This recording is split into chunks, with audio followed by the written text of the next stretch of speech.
Hey guys, and welcome back to another video.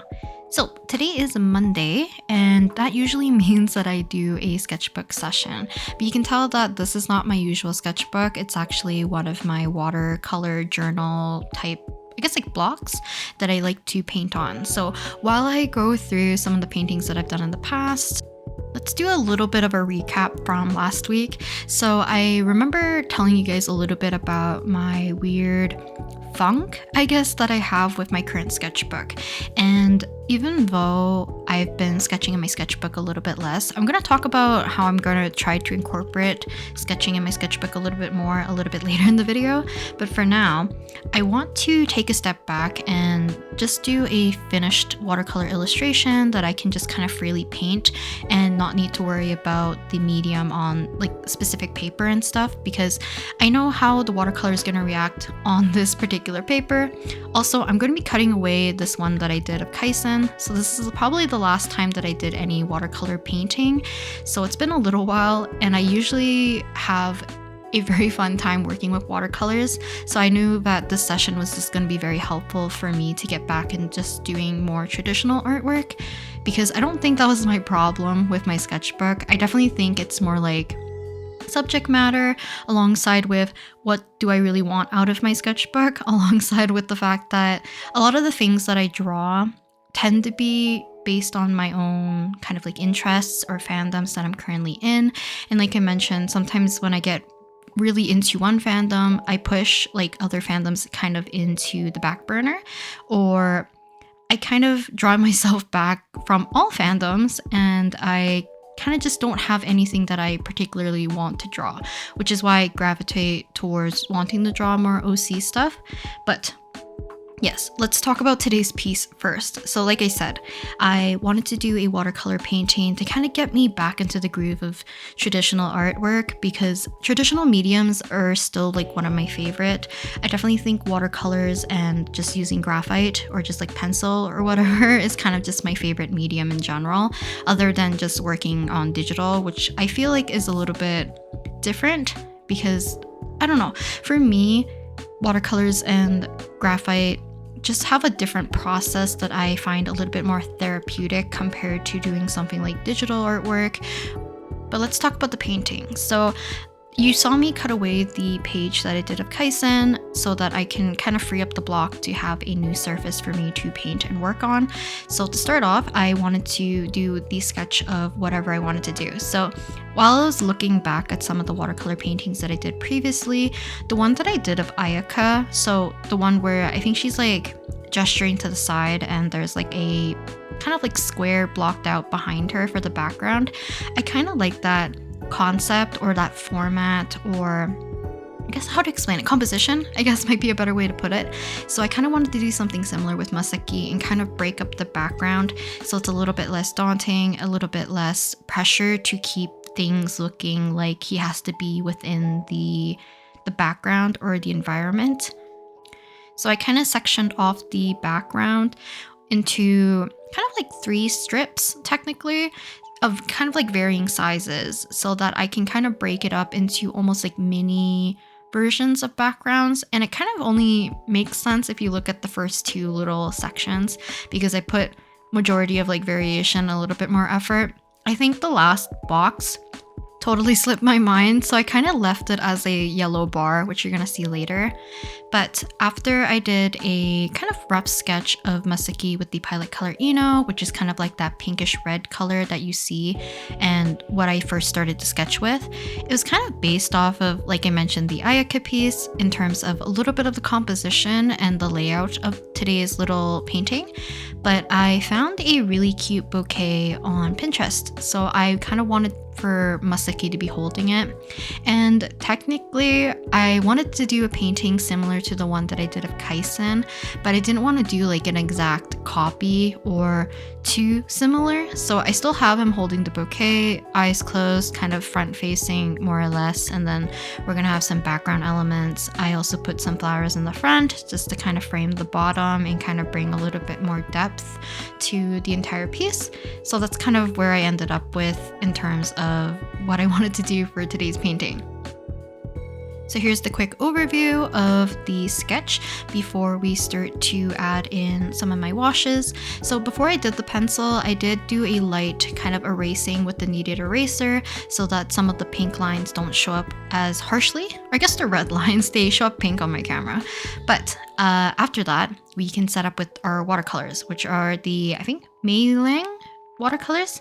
So I've been kind of liking this set a little bit more just because it's a little bit more compact. The colors are very vibrant, but I do miss having larger mixing wells. So I might bring back one of my older watercolor palettes so that we can kind of play around with some larger washes and just like bigger mixing wells so I don't feel too cramped, because I tried my best to include my palette alongside with some of my mixing wells in camera view so that you guys will be able to see as I'm mixing some of the colors for now because it's so zoomed out.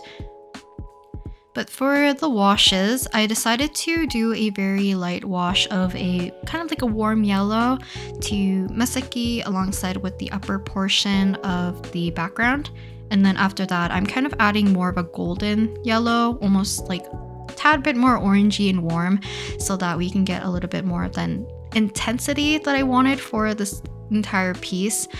So usually when I add like yellow onto the figure as kind of like an initial wash, I tend to make the piece, or like I want to make the piece a little bit more warmer and have that kind of golden glow, but I'm always so timid.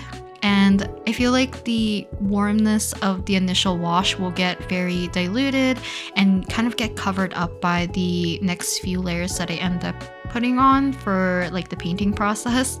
So I kind of wish I made it a little bit more intense, but for the most part, I do like how the colors came out here. So kind of like a little bit of the last things that I wanted to talk about is that the color selection. So besides the bouquet that I saw on Pinterest, I remember also seeing, I think it was on Pinterest. It might have been on someone's Instagram profile because I follow a few profiles that do photography, and someone had a picture of like gorgeous clouds that were almost like teal and peach, or like a golden orangey yellow and kind of like a teal kind of mixture. So I kind of wanted to incorporate that into today's like color palette for the most part, and I think it matches Masaki quite nicely. So yeah, even though I would have liked to do more of a lighter feeling, kind of cooler, more greens and kind of like blues and pinks kind of for like the spring season, I feel like this leans a little bit more towards fall, which tends to be the aesthetic that I tend to like the most. So I do apologize that I don't do certain color palettes as much, but maybe this year I'll try to challenge myself to do more. Oh, wait, actually, hopefully I can follow through with this. Wednesday's video, hopefully I will be able to do a color palette kind of random Genshin character challenge type thing. I might do Honkai Star Rail characters, or I might do Genshin characters. We'll see, but it'd be fun to do like pre-picked color palettes that are maybe like 5 to 6 colors and then kind of painting and messing around with them for specific characters and stuff. It could be fun, and I think it's like a good exercise to kind of figure out a little bit of like balance of color alongside with values. So yeah. So as I'm going to be painting the flowers and I'm going to be adding some of the other washes to Masaki and getting a little bit more of that vibrancy in the painting process, I guess, let's talk about the sketchbook. So for me, like I said, I don't think my problem with my sketchbook is particularly me not liking the mediums that I'm working with in the sketchbook. And with that being said, I do think a little bit of a drawback of working in a sketchbook that has like notebook paper rather than some kind of thicker paper or textured paper is that the medium reacts definitely differently compared to like appropriate supplies for specific mediums. Like I can use alcohol markers on the paper no problem, graphite, colored pencils, watercolor, and gouache. I think gouache has no technically any problem. It's more like user error, if anything. I definitely think watercolor is a little bit weak on the paper because of all the buckling. It doesn't dry in a certain kind of way, but it's still fun to use. But something I've been missing is just doing a little bit more of finished pieces like this one in particular, rather than all my traditional art being only in my sketchbook, where I feel like they're always unfinished, unpolished, and just like overall, I don't know, I didn't put like my full energy into it, which is kind of making me feel like the sketchbook is a little bit not depressing, but just everything feels unfinished, too unfinished. I don't know if that makes sense. I definitely think like for your own sketchbook, it should be tailored to whatever you want out of the sketchbook. So this could be like, you could do study practices of poses, hands, faces, expressions, like all that kind of stuff. Or you could be practicing mediums, you can be practicing, there's like a whole bunch of things. Or you could be just drawing things that you enjoy, you could be doodling, you could do like mindless patterns, or like, I forget what's the terminology, but it's like specific kind of patterns and stuff. And I feel like it's very much tailored to the person. So I don't think it's always good to think like, oh, a sketchbook should be the place where you should be doing all your practice, or you have to practice in your sketchbook. I definitely think it's more towards like, it's whatever you want it to be. I know some people use it as like a journal, some people use it as like a travel log, or I don't know. So at least for myself, I kind of like treating it more like of a place for me to dump anything that I have like on my mind that I want to draw. So for more recent stuff that I've been putting in my sketchbook tend to be like thumbnailing, which is leading me to doing like a lot of unfinished things in there, because I get too excited about, instead of like the planning process, I want to like jump into the project right away or into the illustration right away, which makes me have like these unfinished sketches which aren't fleshed out to any degree. So yeah, I think it's just my own mindset with my sketchbook currently, but I definitely think it would be nice to go back and use my sketchbook in a way that allows me to wind down or to wake up. So the thing that I'm going to change is that if I decide to sleep early, then maybe I should wake up early and draw in my sketchbook just for a little bit. Or if I want to stay up, instead of doodling on my iPad or on my tablet in front of like a computer screen or a phone screen, I can just turn on a lamp and like sit in my bed and just sketch in my sketchbook for like maybe an hour or so, which is what I used to do back in like university. So it was fun for me to use it as a time for me to wind down before I have to sleep, or I want to kind of get into like more relaxation, if anything. And I kind of miss that, rather than having too much pressure into my sketchbook of making sure like, you know, having aesthetic spreads, drawing characters that people like, using cute color combinations, like all that jazz. Because the more I'm looking at my sketchbook, I think I do dislike a lot of my spreads currently, because they don't fit into those things that people might consider like very aesthetic in terms of like sketchbook spreads. And I know the different aesthetic kind of thing will definitely differ from person to person, but for me, maybe I just need to get out of that mindset for sure and just draw whatever comes to mind. And I can probably spend way too much time on like one little headshot of a character in the corner of my sketchbook, and that should be okay, rather than always having a goal of finishing a spread, finishing like 2 spreads in a night and stuff, because too much pressure makes me feel like I want to draw less, or I don't spend enough time on specific like little sketches or doodles that might need a little bit of that care and love. So yeah, pardon my rambling about my relationship with my sketchbook, but I'll keep you guys updated maybe closer to whenever I can do a sketchbook tour, whenever I do end up finishing this particular one and am ready to move on to a new one, which I think is also just nice, because when I finish one book and I can move on to the next one, I do think it's like a new start or just something fresh. So I feel like I have, you know, the world's my oyster. I can do whatever I want again, rather than feeling like I need to keep up with, like I said, like a theme or aesthetic or color palettes or whatever. So yeah, let's talk about the painting again. So for the kind of like base washes for Masaki and the flowers, so for the most part, for his hair and his sweater and a little bit of his apron, I tried my best to bleed in a little bit of the kind of like golden yellow color that I had lying in my palette so that I could kind of let the almost like the warmth creep up on him alongside with just making it look a little bit softer compared to if I colored him very vibrant and kind of solid. I feel like he would have stood out from the background a little bit too much, which wasn't my goal.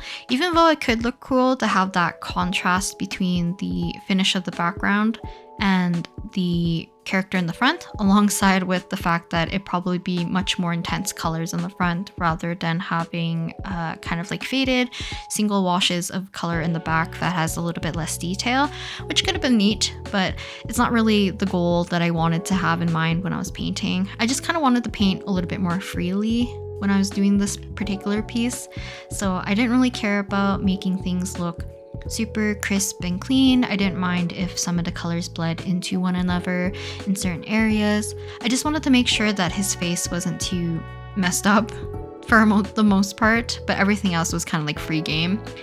So the background. The upper portion was just clouds, and like I said, I saw a photo of either kind of like pink turquoise or like orange and turquoise kind of cloud sky photo.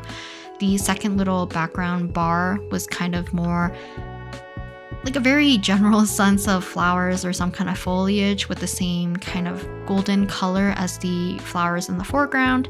And then the last little bar, I just ended up painting like a solid orangey yellow just because I forgot to add like dark greens and stuff into it to make it look like the bottom portion of some kind of foliage. So that was kind of the plan.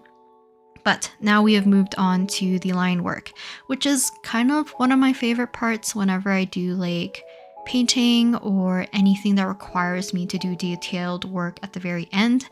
I find this part one of the most therapeutic, but also sometimes the most stressful.